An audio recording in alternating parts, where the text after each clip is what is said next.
Dahlman. Tony is a member of USDA Toastmasters Club just down the street, where he is currently the president of the club.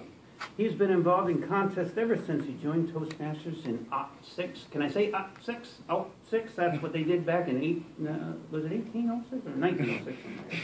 Yeah, I'm studying some of that old time stuff.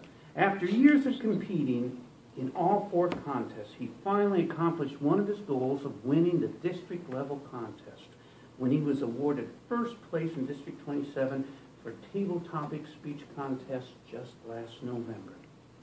He is trying to break from writing his humor speech, which is coming up at the same date, and he does compete in all of them, for this fall's contest period to share some of his Toastmasters knowledge through the Better Speaker Series presentation on impromptu speaking. Fellow Toastmasters, help me to welcome to the lectern Tony Dahlman.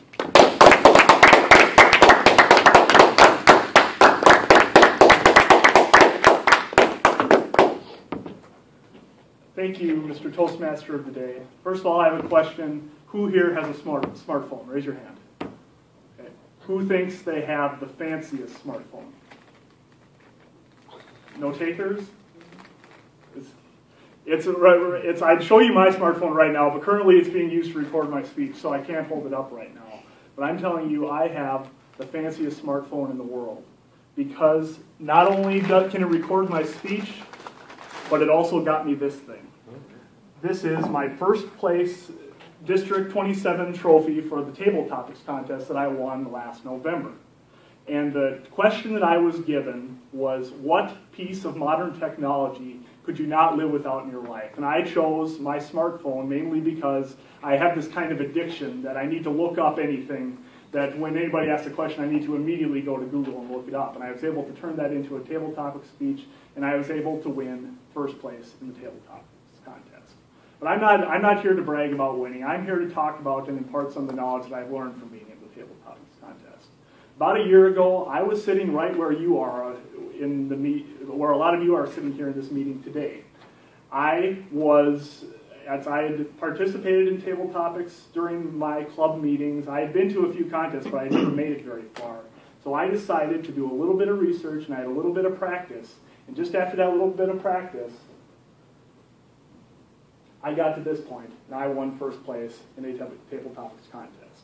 So today we're going to start with a speech from the Better Speaker Series. Anybody familiar with the Better Speaker Series?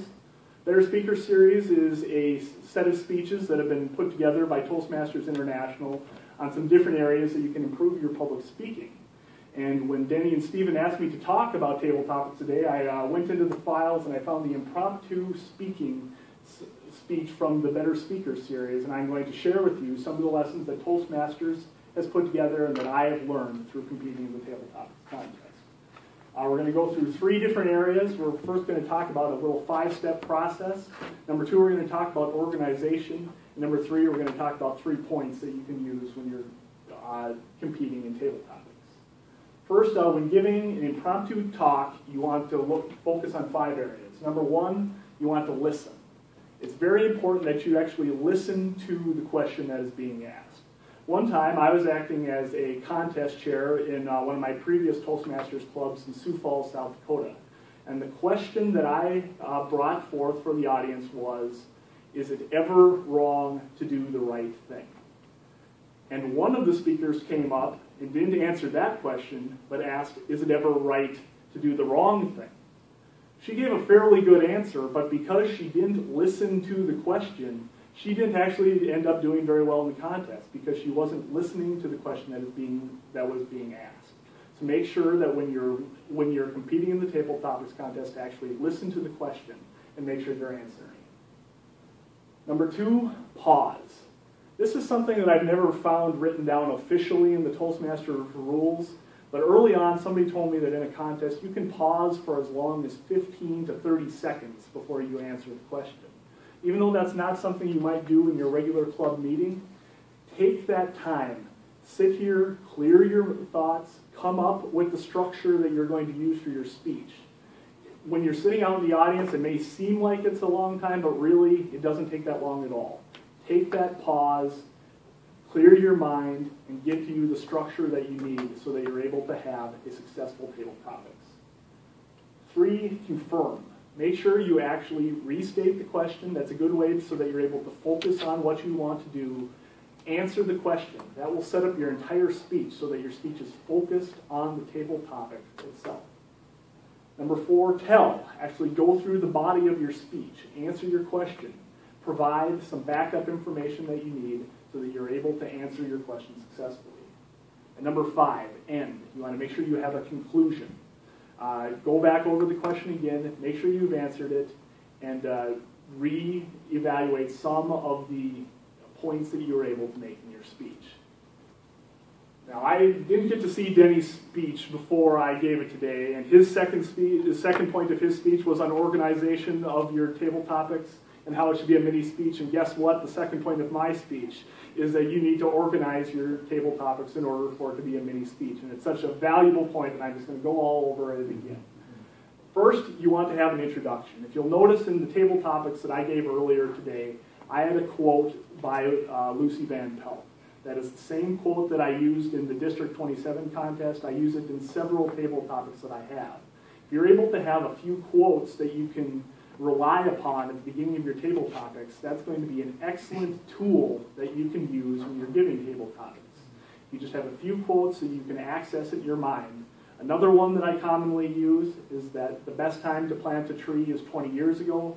The next best time to plant a tree is today. That's an African proverb, and I can use that a lot when I'm trying to come up with some type of educational topic. If you're able to have a few quotes that you can go back on, that's an excellent tool that you can use to begin your table topics. Second, you want to actually answer the question. Repeat the question, give your answer, talk about exactly what you're going to talk about in the beginning of your speech. Second, your body of your speech. In your table topics, because you're only going for about 1 to 2 minutes, while most of the time in 5 to 7 minute speeches, we talk about having 3 points in a speech, in table topics, I try and keep that down to 2, maybe 3 if you have some very limited information that you're able to talk to. During your 15 to 30 second pause at the beginning of your speech, actually figure out what you want your answer to be and try and figure out what your 2 points are going to be. If you can structure your speech at that point, then you can just fill in all of the rest of the information that you need in order to have a successful table topics. And last is your conclusion. At the end, you want to make sure that you re-answer your question again, talk about some of the points that you've already said.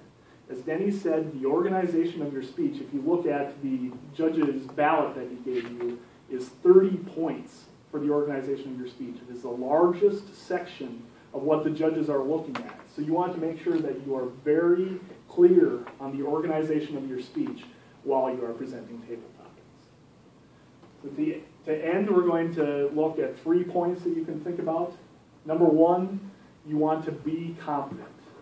Whatever you do, you just want to make sure that you are exuding confidence while you're up here, that while you might be paddling really hard underneath, that as long as you're confident, the judges are going to see this confidence in you, and you're going to be able to impress all of the judges while you're doing your table topics contest.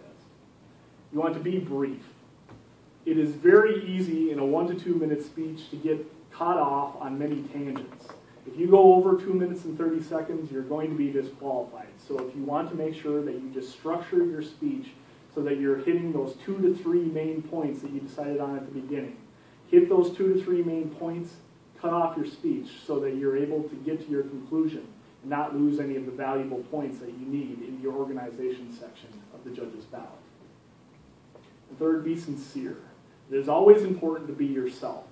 A lot of people think that they need to be wild and wacky during table topics, where it's really more important that you be true to yourself and that you just give the answer that comes from your heart. For if you tell a story from the heart, that is going to make the audience remember you the most, and that is going to allow you to be more successful in table topics.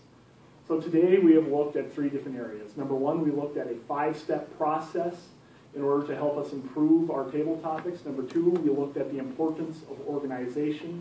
And number 3, I gave you 3 points at the end of how you can have successful impromptu speaking.